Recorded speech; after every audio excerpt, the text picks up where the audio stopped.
Having high cortisol is probably the cheat code to ultimately cooking your entire looks, your happiness of life, like quite literally of everything. Whenever your cortisol is too high, which is the stress hormone, you won't be doing much of anything, man. You'll have less muscle mass, more body fat, you'll be losing your hair, you'll have an inflamed, bloated, ugly moon face.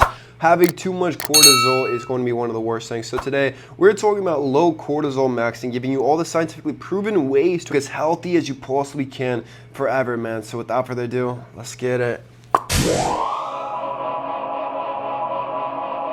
Is going to be the thing that you do for the most part of your entire week. This is going to be job maxing. So you're going to be spending 40 to 60 hours per week at your job. I want you to actually enjoy this job to the absolute fullest while keeping cortisol low. Now, this doesn't mean just, oh, go be an entrepreneur, go start your own business. Ironically enough, this can actually be way more stressful than if you were to just work for somebody and be an employee. Like, I want you to choose what's going to be the best course of action for you that's going to yield the highest income with the lowest amount of stress, and this is going to be the best path for you. For example, in the past, I actually used to train people in person as a personal trainer, and this job was unironically my lowest cortisol job ever. I made very good money doing this. I trained at 3 different gyms, so I was always going and moving, but I love training, man. Like, it's been like my favorite thing ever, and I don't have to worry about like getting clients. I get clients handed to me. It's very low stress, low cortisol. So you want to find something like this, a gig that's very low stress,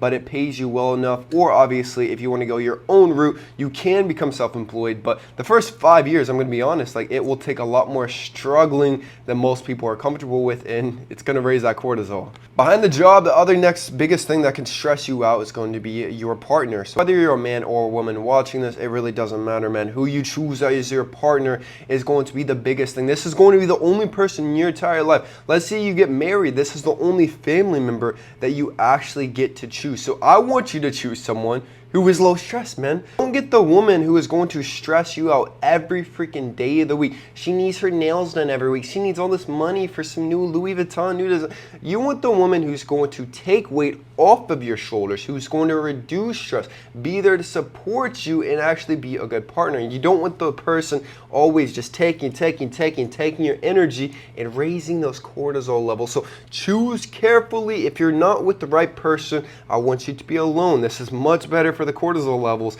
than to be with the wrong person. In that same ballpark are going to be relationships in general. Now, not just romantic relationships, I'm talking about everything. So your family, if you have a good, healthy relationship with your family, it is amazing for you to stay in contact with them. This will actually lower cortisol levels and make you a much healthier person. Same thing with friendships. If you have healthy, awesome friendships, staying in contact, staying in touch with these people, and making new awesome friendships, it's going to be one of the best things that you can actually do for cortisol and overall life maxing. Anyone toxic, you got to cut them out, man. One of my life philosophies, even to this day, is to not take life too seriously. Now, as a man, this could be a very controversial take, like, oh, you don't care about anything, life doesn't matter. But that's not what I mean by this take. What I do mean is that literally outside of your career and financial reasoning, really nothing matters, man. We don't really know exactly what we're doing here. There's no scientific evidence showing like why we exist as humans other than to just reproduce, essentially. Like, so when it comes to just day-to-day stuff, just don't care, man. Just don't care. You're stuck in traffic, who cares? You're late for this, or something is happening outside of your control, who actually gives a single F, man? I don't want you to care. If it's outside of your control, I don't want you to care. If I want you to keep that childlike wonder of life, like you want to explore, you want to have that just wonder to where you can go on adventures and actually do cool things and experience life to the absolute fullest. This is going to be the lowest cortisol thing that you can actually do, man. Don't get so serious to where you're like one of those people. I hate these people so much. Like, they go to their 9 to 5 and then they leave their 9 to 5 and like at work they're just this boring NPC. But the second they get off, you know what they still are? That boring NPC with a stick just shoved up their booty pipes, man. Like, I want you to relax with life. Life is not that serious. Strength training is one of the best ways to reduce cortisol, especially in the long run. Now, there are are some certain cults online that say, oh, strength training will raise your cortisol. That's the worst thing that you can do. It raises it temporarily, but in the long term, people who consistently strength train without overtraining and without doing very strenuous things, such as endurance, cardio, marathons, things like that, this is actually the best thing that you can do in the long run for your cortisol. So strategic strength training, to where you're training in the right rep ranges for 60 to 90 minutes, a couple times per week, getting your steps or doing some HIIT cardio, it's going to be the best things that you can actually do. Supplements are going to be one of the best scientifically proven ways to actually reduce cortisol as well. For example, ashwagandha has been proven to reduce cortisol and just make you way more chilled out. If you've never tried ashwagandha, you definitely should. I have a new ashwagandha blend on my website, kalosique.com. I want you to try it out, man. It's got tons of the best, highest quality ashwagandha that you can possibly get, as well as other herbs such as maca that will help boost your testosterone, your hormones, and reduce your natural cortisol. And Aries Rage is actually scientifically proven to reduce cortisol as well by up to 16%. And that's just from the Tonga Elite alone. Things such as boron reduces estrogen, and just everything else in this makes it the best thing to reduce cortisol, raise testosterone, and ultimately just make you feel so kick-ass about life. Use code WIN right now to get 10% off everything on my website. Don't forget, guys, you got to join my school. Link is in the description for my Looks Maxing Masterclass, Height Growth Masterclass, everything. Link is in the description. There's so much debate nowadays with the best diet. Like, oh, should I be carnivore? Should I be keto? Should I go raw? Should I do this? Blah, blah, blah. Just stop. I want you to stop. Here's the best diet for low cortisol. The best diet is going to be the one that makes you feel the absolute best. That is going to be whole natural foods. That is it. There is no reason at all to stress about this crap, man. If you eat whole natural foods and you feel amazing, genuinely, that's your diet, man. That's your best diet. And if you're on that diet for a year and then you start feeling like crap, switch it up. You don't have to attach your identity to this diet. Your diet is a tool. It can make you feel better. It can give you fuel. That's it, man. Food is fuel. Food is energy. It's not your Bible. It's not your religion. I want you to stop attaching your identity to it, because it's not.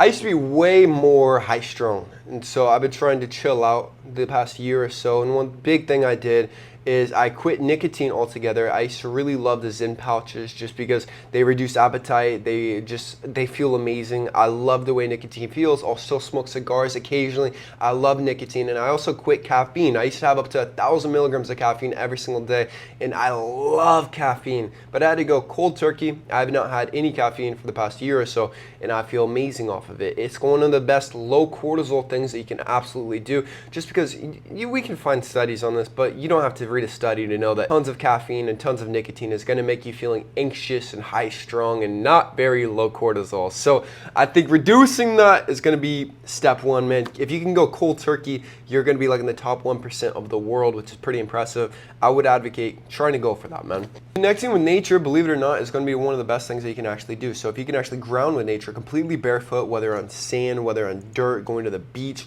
just going and watching sunset, whatever it is, if you connect with nature, you will feel better, man. You're going to feel way less stressed out, way less cortisol in general, man. This is why this is the best thing that you can ever do. I think the lowest cortisol state I've ever been was when I was living in Bali, Indonesia for 4 years. I'd go to the beach every single day, watch the sunset.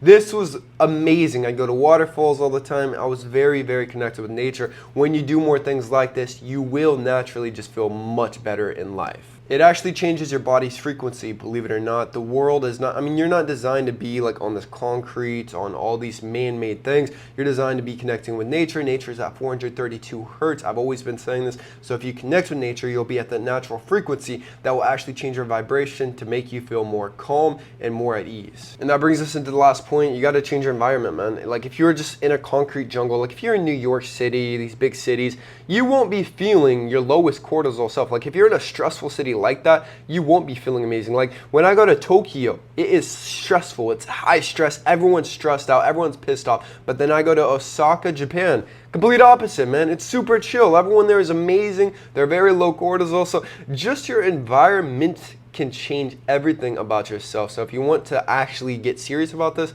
I would lock in and move somewhere that makes you feel the happiest and where you can connect with nature and just really do the things that you enjoy doing, man. But that's it. Subscribe if you are new. I love you guys with all my heart.